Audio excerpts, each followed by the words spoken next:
नमस्कार, अर्चना हिंदी क्लासेस में आप सभी का बहुत बहुत स्वागत है।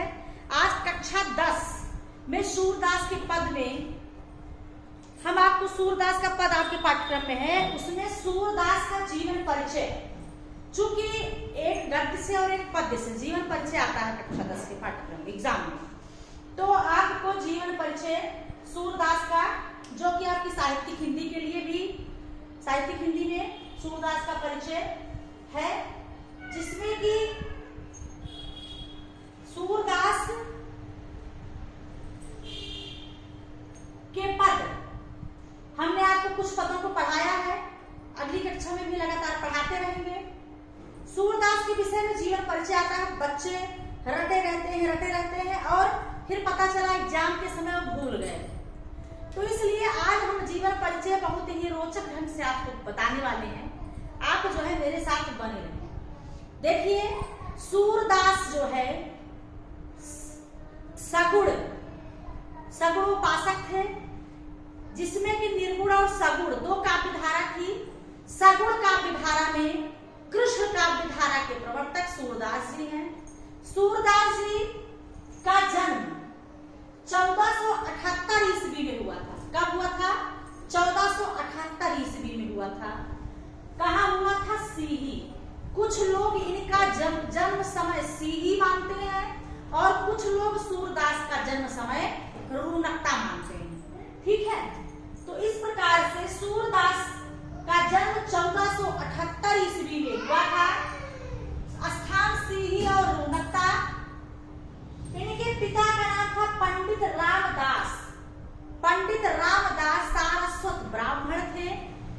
और सूरदास के विषय में कहा जाता है कि कुछ लोग कहते हैं कि सूरदास जन्मांध थे, कुछ लोग कहते हैं कि सूरदास बाद में अंधे हुए भगवत भक्ति में।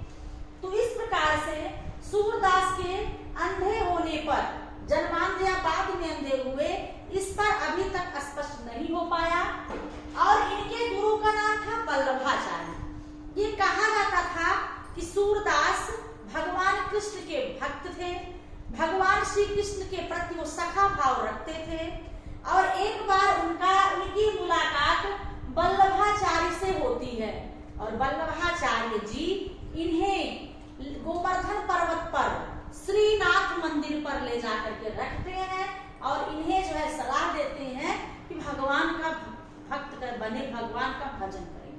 तो ऐसी स्थिति में सूरदास जी एक पद, प्रत्येक दिन एक पद रचते थे, बनाते थे और उन्हीं पदों के द्वारा भगवान का भजन कीर्तन करते थे। ये माना जाता है कि भगवान सूरदास जी अष्टछाप के कवियों में सर्वश्रेष्ठ थे। अष्टछाप पर चर्चा थोड़ा सा करते हैं। अष्टछाप जिसकी स्थापना वल्लभाचार्य के पुत्र विट्ठलनाथ ने किया था। विट्ठलनाथ ने अष्टछाप की स्थापना की थी, जिसमें कि 4 शिष्य वल्लभाचार्य के थे और 4 शिष्य विट्ठलनाथ के थे। तो ऐसी स्थिति में वल्लभाचार्य के शिष्यों में कुंभनदास, सूरदास, परमानंद दास और कृष्णदास थे।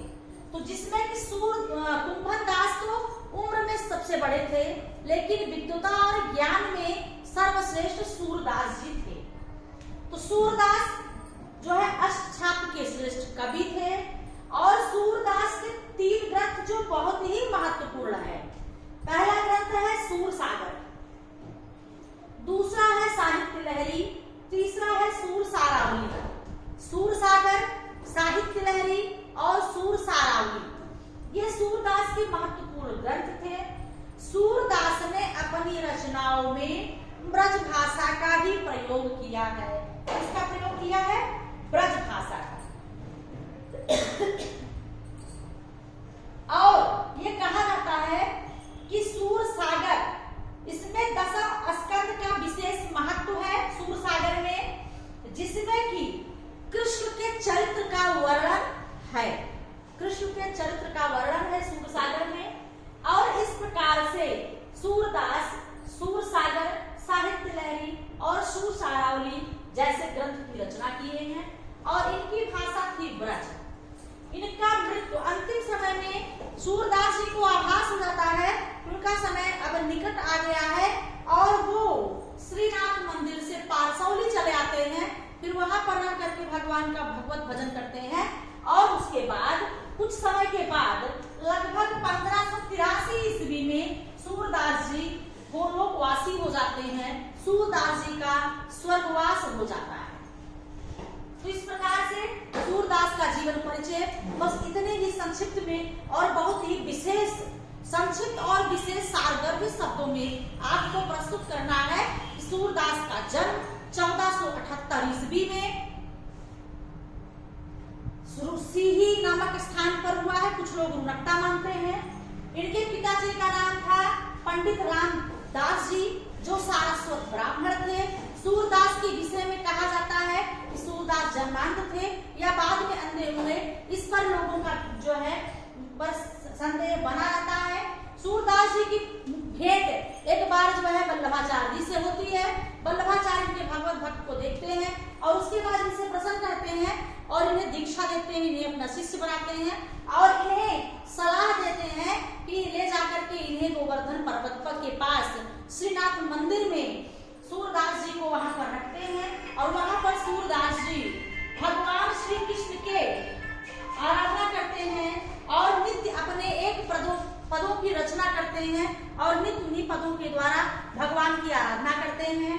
कहा जाता है कि भगवान वल्लभाचार्य जी के पुत्र थे विठ्ठलनाथ, उन्होंने अष्टछाप की स्थापना की और उन अष्टछाप कवियों में सर्वश्रेष्ठ सूरदास जी थे। अष्टछाप कवियों में जिसमें कि 4 जो है वो वल्लभाचार्य के शिष्य थे और 4 विठ्ठलनाथ के शिष्य थे। इन्हीं 4 शिष्यों को मिलाकर के 8 शिष्यों का 8 कवियों का अष्टछाप बना, जिसमें अष्टछाप में सर्वश्रेष्ठ सूरदास जी हैं और वल्लभाचार्य के शिष्यों में जिसमें कुंभन दास और सूरदास, परमानंद दास और कृष्णदास, यही 4 थे। उम्र में तो कुंभन दास जो है श्रेष्ठ थे, लेकिन विद्वता ज्ञान में सूरदास जी श्रेष्ठ थे। अष्टछाप के सर्वश्रेष्ठ कवि सूरदास जी थे और इन्होंने 3 ग्रंथ की रचना की, जिसमें कि सूरसागर, साहित्य लहरी और सूर सारावली नामक ग्रंथ की रचना की। सूरसागर 12 जो है स्कंदों में विभक्त है, जिसमें कि 10वां स्कंद सबसे महत्वपूर्ण है, जिसमें श्री कृष्ण के लीलाओं का, श्री कृष्ण के चरित्र का वर्णन किया गया है। सूरदास जी ने अपनी रचना सूरसागर, साहित्य लहरी और सूर सारावली ब्रज भाषा में करते हैं और सूरदास जी इस प्रकार से भगवत भजन करते करते ये कहा जाता है कि सूरदास हिंदी साहित्य में सूर थे और इस प्रकार से ये माना जाता है कि इनका मृत्यु 1583 ईस्वी मृत्यु के समय सूरदास जी पारसौली नामक स्थान पर चले आते हैं। 1583 ईस्वी में इनकी मृत्यु हो जाती है। सूरदास जी की मृत्यु 1583 ईस्वी में हो जाती है। इस प्रकार से अष्टछाप के सर्वश्रेष्ठ कवि, हिंदी साहित्य के सूर्य के विषय में एक उक्ति चरितार्थ है कि कहा जाता है कि सूर सूर तुलसी शशि उडगन केशव दास। सूर सूर तुलसी शशि उडगन केशव दास, अब के कवि खद्योत्सव जग तह करत प्रकाश। कहा जाता है कि सूर जो है वो सूर्य के समान है और तुलसी शशि के समान है, चंद्रमा के समान है। उडगन केशव दास, केशव दास की तुलना उडगन से की जाती है, ताराओं से की जाती है और अब के कवि खद्योत्सव। और कहा जाता है कि अब के जितने भी कवि हैं वो खद्योत जुगनू के समान है। जगता करत प्रकाश, जहां पहुंचते हैं वही प्रकाश करते हैं। वो अपने काव्य से संपूर्ण संसार को प्रकाशित सूर्य की तरह नहीं करते हैं। इस प्रकार से ये उक्ति भी आपके लिए बहुत ही महत्वपूर्ण है, जो कि आपके जीवन परिचय में अगर ये लिख दिया जाए आपके द्वारा तो आपको नंबर दिलाने से कोई रोक नहीं सकता। आपके जीवन परिचय में 4 लग जाएगा। तो सूरदास का जीवन परिचय जो कि संक्षिप्त रूप से, सारगर्भित रूप से मैंने आपको आज की कक्षा में पढ़ाया। अगली कक्षा में सूरदास जी का साहित्यिक परिचय, चूंकि साहित्यिक परिचय और भाषा शैली भी थोड़ा सा बता दिया जाएगा, तो आप लोगों को